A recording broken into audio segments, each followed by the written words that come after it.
This is Audible. The Best of Ruskin Bond, read by Paul Thotham. For Siddharth, good luck, little one. Love and Friendship, short stories. The ayes have it. I had the train compartment to myself up to Rohanna. Then a girl got in. The couple who saw her off were probably her parents. They seemed very anxious about her comfort, and the woman gave the girl detailed instructions as to where to keep her things, when not to lean out the windows, and how to avoid speaking to strangers. They called their goodbyes, and the train pulled out of the station. As I was totally blind at that time, my eyes sensitive only to light and darkness, I was unable to tell what the girl looked like. But I knew she wore slippers from the way they slapped against her heels.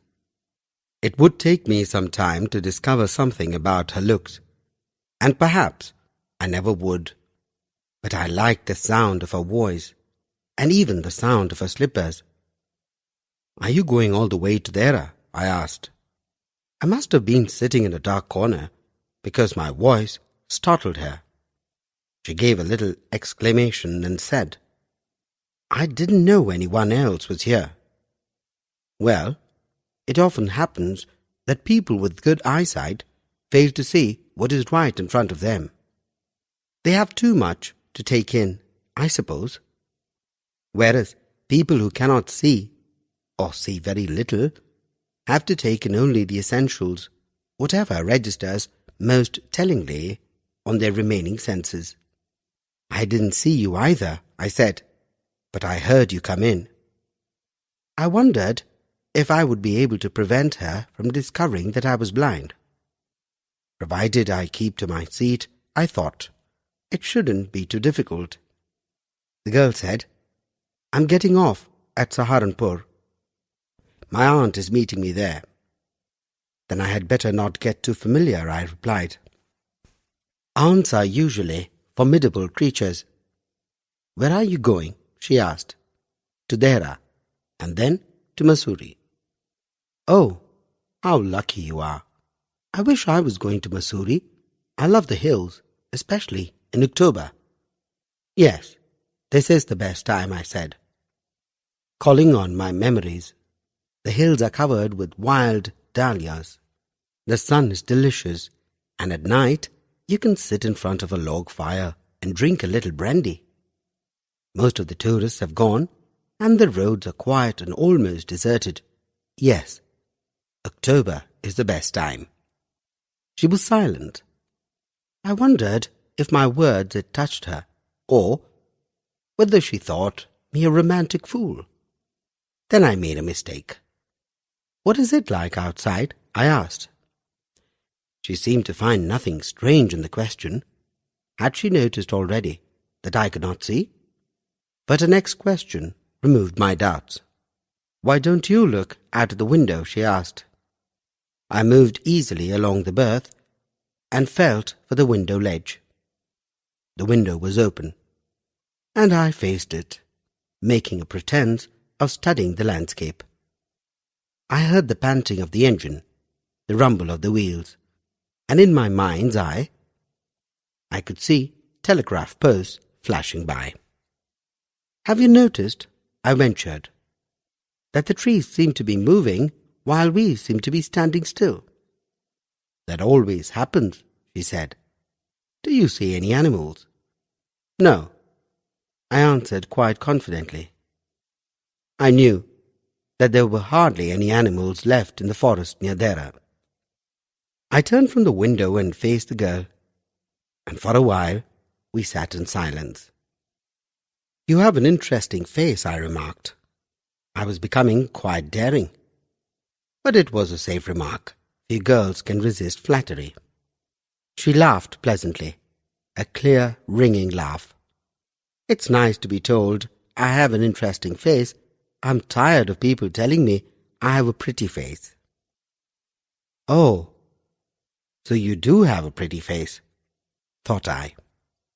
And aloud I said, "Well, an interesting face can also be pretty. "You are a very gallant young man," she said, "but why are you so serious?" I thought then I would try to laugh for her, but the thought of laughter only made me feel troubled and lonely. "We'll soon be at your station," I said. "Thank goodness, it's a short journey. I can't bear to sit in a train for more than 2 or 3 hours. Yet I was prepared to sit there for almost any length of time, just to listen to her talking. Her voice had the sparkle of a mountain stream. As soon as she left the train, she would forget our brief encounter. But it would stay with me for the rest of the journey and for some time after. The engine's whistle shrieked. The carriage wheels changed their sound and rhythm. The girl got up and began to collect her things. I wonder if she wore her hair in a bun or if it was plaited. Perhaps it was hanging loose over her shoulders, or was it cut very short? The train drew slowly into the station. Outside there was the shouting of porters and vendors and a high-pitched female voice near the carriage door. The voice must have belonged to the girl's aunt. "Goodbye," the girl said. She was standing very close to me, so close that the perfume from her hair was tantalizing. I wanted to raise my hand and touch her hair, but she moved away. Only the scent of perfume still lingered where she had stood. There was some confusion in the doorway. A man getting into the compartment stammered an apology. Then the door banged, and the world was shut out again. I returned to my berth. The guard blew his whistle and we moved off. Once again, I had a game to play and a new fellow traveller. The train gathered speed. The wheels took up their song. The carriage groaned and shook. I found the window and sat in front of it, staring into the daylight that was darkness for me. So many things were happening outside the window. It could be a fascinating game, guessing what went on out there. The man who had entered the compartment broke into my reverie. "You must be disappointed," he said. "I'm not nearly as attractive a travelling companion as the one who just left." "She was an interesting girl," I said. "Can you tell me, did she keep her hair long or short?" "I don't remember," he said, sounding puzzled. "It was her eyes I noticed, not her hair. She had beautiful eyes, but they were of no use to her. She was completely blind. Didn't you notice?" The Thief. I was still a thief when I met Arun, and though I was only 15, I was an experienced and fairly successful hand. Arun was watching the wrestlers when I approached him. He was about 20, a tall, lean fellow, and he looked kind and simple enough for my purpose. I hadn't had much luck of late, and thought I might be able to get into the young person's confidence. He seemed quite fascinated by the wrestling. 2 well-oiled men slid about in the soft mud, grunting and slapping their thighs. When I got Arun into the conversation, he didn't seem to realize I was a stranger. "You look like a wrestler yourself," I said. "So do you," he replied, which put me out of my stride for a moment, because at the time I was rather thin and bony and not very impressive physically. "Yes," I said, "I wrestle sometimes." "What's your name?" "Deepak," I lied. Deepak was about my 5th name. I'd earlier called myself Ranbir, Sudhir, Dirlok, and Surinder.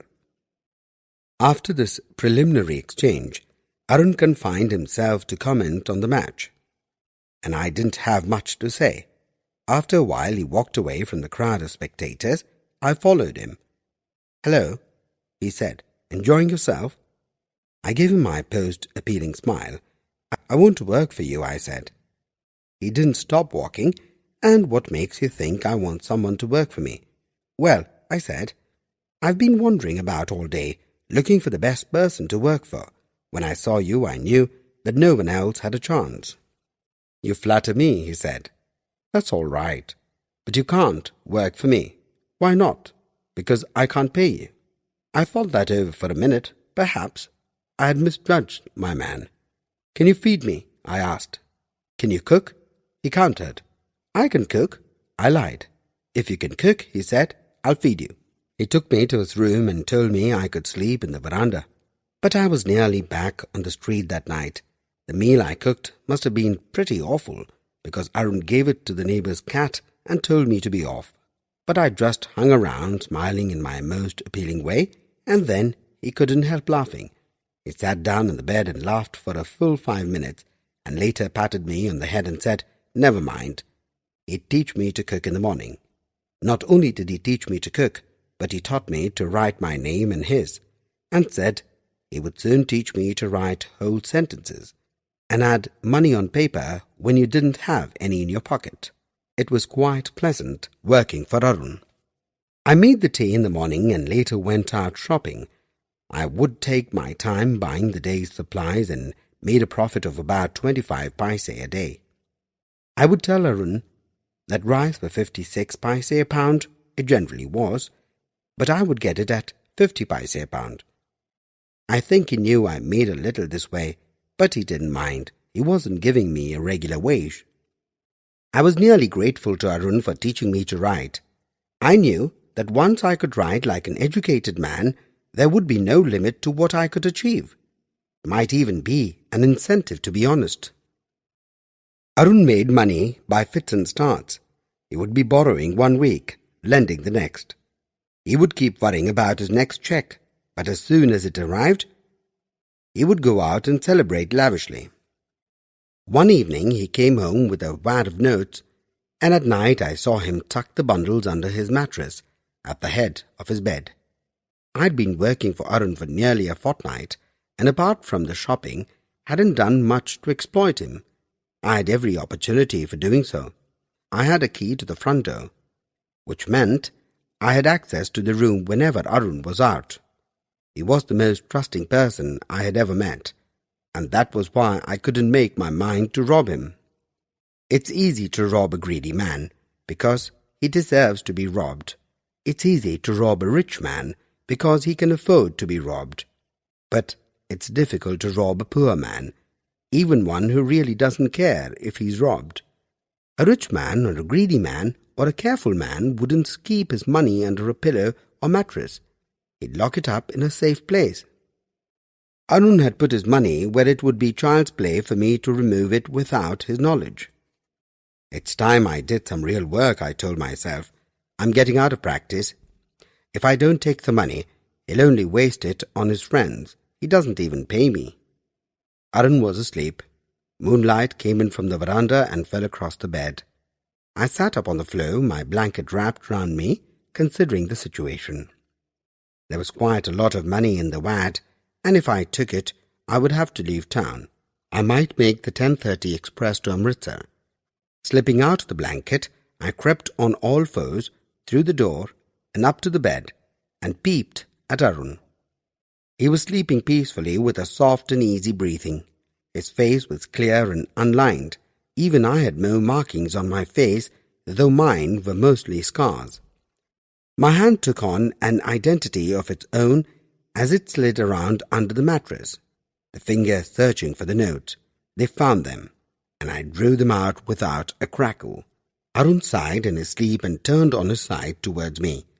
My free hand was resting on the bed, and his hair touched my fingers. I was frightened when his hair touched my fingers and crawled quickly and quietly out of the room. When I was in the street, I began to run. I ran down the bazaar road to the station. The shops were all closed, but a few lights came from upper windows. I had the notes at my waist, held there by the string of my pajamas. I felt I had to stop and count the notes before I knew it might make me late for the train. It was already 10:20 by the clock tower. I slowed down to a walk, and my fingers flicked through the notes. There were about 100 rupees in fives, a good haul. I could live like a prince for a month or two. When I reached the station, I did not stop at the ticket office. I had never bought a ticket in my life, but dashed straight onto the platform. The Amritsar Express was just moving out. It was moving slowly enough for me to be able to jump on the footboard of one of the carriages. But I hesitated for some urgent, unexplainable reason. I hesitated long enough for the train to leave without me. When it had gone, and the noise and the busy confusion of the platform had subsided, I found myself standing alone on the deserted platform. The knowledge that I had 100 stolen rupees in my pyjamas only increased my feeling of isolation and loneliness. I had no idea where to spend the night. I had never kept any friends, because sometimes friends can be one's undoing.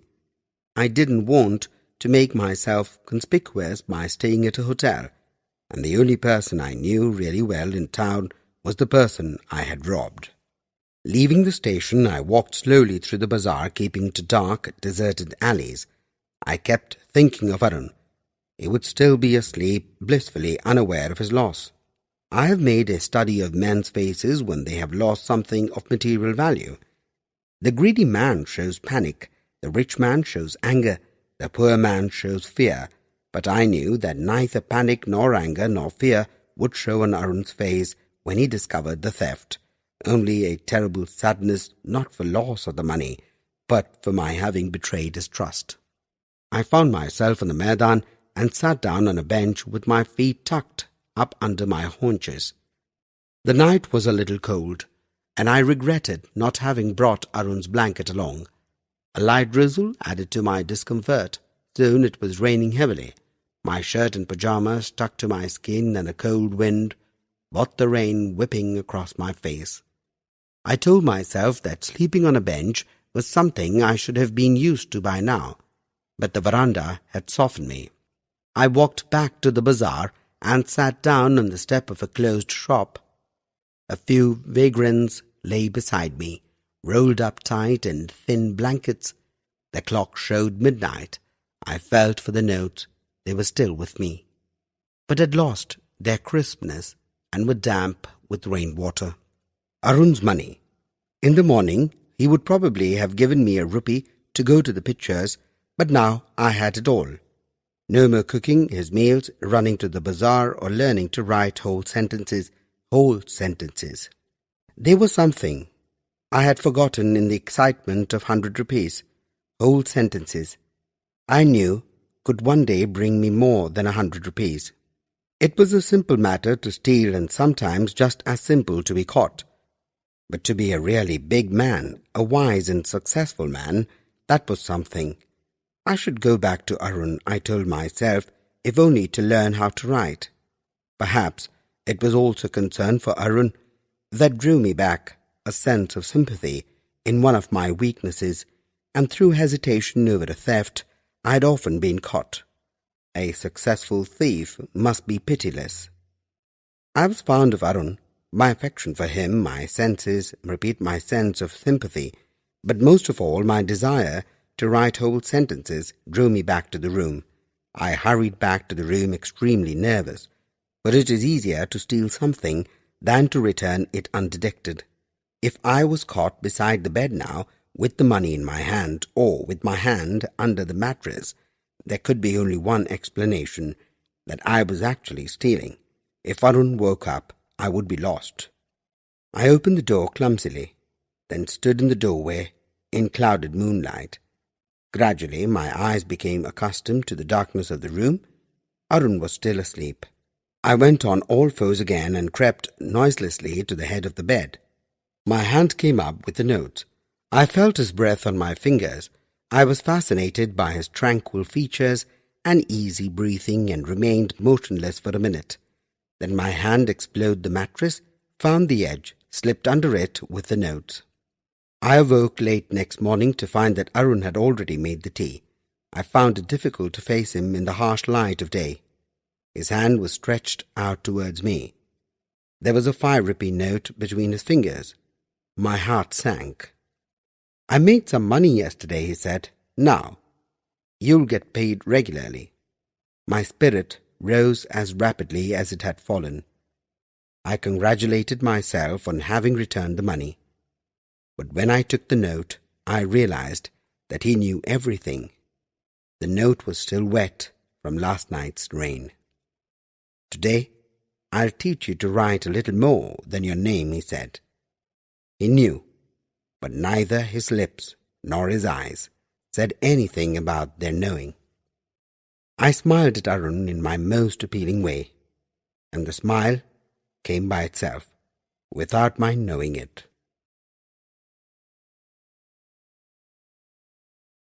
The night train at Deoli.